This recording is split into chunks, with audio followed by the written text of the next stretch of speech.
Welcome back into the GSMC Sports Podcast as we continue on our coverage of the 2024 NBA Draft. And one of the biggest storylines, maybe won't be the most impactful from an actual basketball standpoint, but the Los Angeles Lakers drafted Bronny James with the 55th overall pick to pair up the first ever father-son duo in NBA history.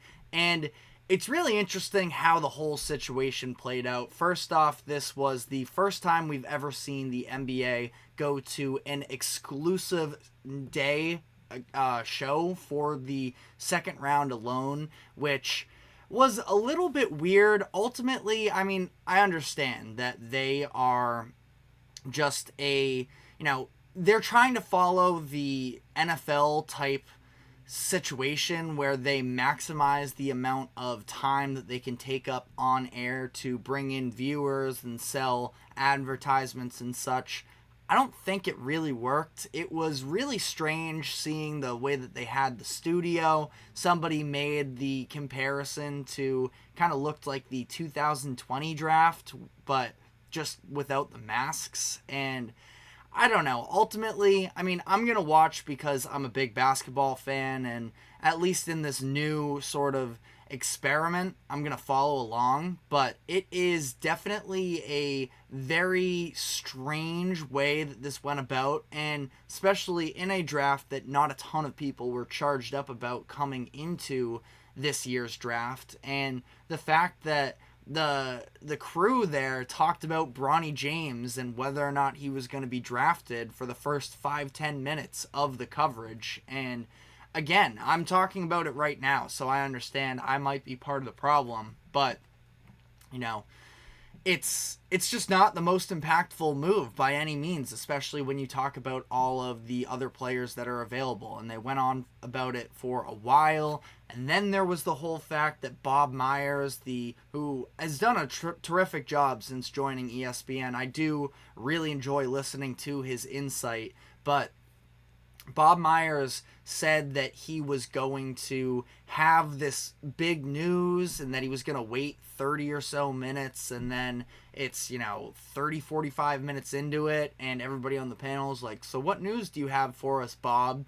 And he announced the fact that Rich Paul and Rich Paul is, of course, Bronny's agent, that he was calling these other teams and telling him not to draft them, otherwise he's going to go play in Australia. And, that type of leveraging does happen in the NBA, so it's not like it's this entirely unprecedented thing. But then the broadcast also sort of almost lectures us, and Adrian Wojnarowski, of course, does wonderful work, but the idea of, I don't want to hear about nepotism because nepotism happens in sports. I don't think anybody said that it doesn't.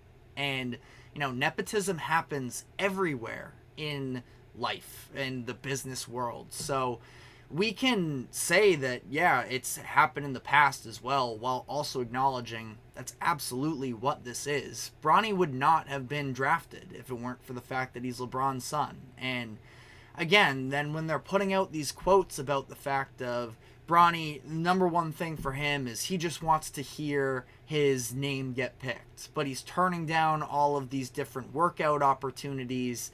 And I don't know, it's just kind of own it if that's what you're going to do. And it makes for a really special moment. I'm looking forward to seeing Bronny and LeBron potentially on the same court playing with one another. I wasn't old enough to watch Ken Griffey Jr. and his father play baseball together, and that is one of the more, heartwarming, exciting sports dynamics that we have seen in recent history. So I'm not opposed to Bronny being drafted by the Lakers, but it was just kind of weird the way that this all played out in terms of, we're supposed to kind of bubble wrap Bronny, and I don't think that I've been overly critical of him. I've said I don't think he's an NBA player, and I don't think that he would have, gotten the same opportunities if it weren't for him being LeBron's son, which again, nepotism exists in life, so it's not the end of the world. But the fact that we're supposed to feel bad also about the idea that we are acknowledging what's happening.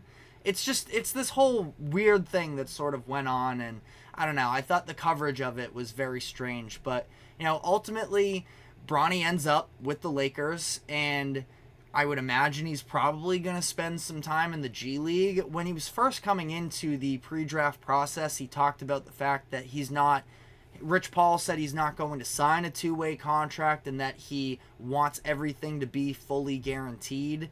Going to be interesting to see how they play it out there. Bronny would be better off getting more hands-on experience in the G League, in my opinion, than he would sitting on the bench for the Lakers just there because...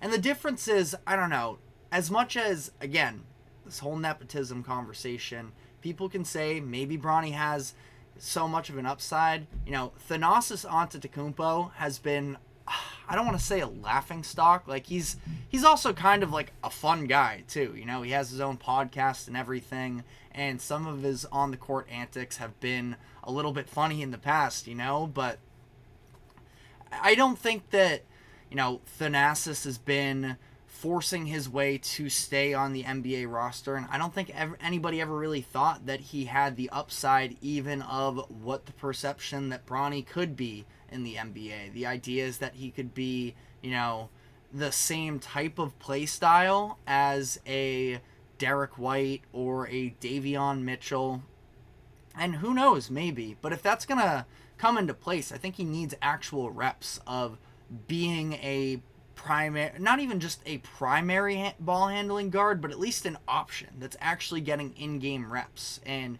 is learning from them. And I don't see the benefit to that if he's just going to sit on the bench all season long. So, I think that, again, ultimately, there was zero surprise that the Lakers were going to take him. I was curious during this whole idea of Rich Paul is calling everybody and saying don't take him where he goes to Australia. I think it would have been so funny if somebody ended up taking him, and seeing what the fallout of that would have been. Now, it did seem like Clutch, which is the agency that he is a part of, did seem like Clutch was sort of flexing their muscle a little bit in terms of, don't mess your relationship up with us right now because we have a ton of other notable clients out there in the NBA, and it's going to come back around to hurt you, which, I don't know, again, it's just when you're sort of playing this intimidation game, and, there are a number of these teams that probably would have never is maybe dramatic, but like, we're not planning on drafting Bronny whatsoever anyways in the first place. So to then have them going out of their way to do this, again, I'm not saying definitively it's the wrong way to go about it, but then for ESPN to also sort of get us to say, like, trying to almost say, well, you can't be too critical of this because this has happened before. I mean, maybe, but it's obviously just going to be, supersized because of the fact that it's LeBron James and his son, and I don't know. Again, all of it's just so messy. At the end of the day, people are going to think what they're going to think. I'd like to see Bronny actually, start playing, and now that he's officially on the Lakers, it seems like we can actually kind of turn this into more of a basketball discussion in terms of, all of this dramatic lead up that we had over the, past number of months or so, and even go back a year, and sort of all the debates that have taken place there. Let's just see how he plays. That's what I'm most curious for, and, I think that the main opportunity to see that is going to be in the Summer League, I would imagine, so a little bit of a countdown until then. But let me know what your thoughts are in the comments section. Again, I don't think that the basketball conversation around this has been very nuanced, which is why I'm looking forward to sort of turning the page on this. But again, if you have any thoughts, be sure to let us know, as we're going to be taking our next break here, and when we come back on the other side, we're going to get into a little bit of just the general winners and losers from this draft. I know it's pretty similar to what we did earlier, but a more condensed version of that. So stick with us, and we will be right back after this quick break.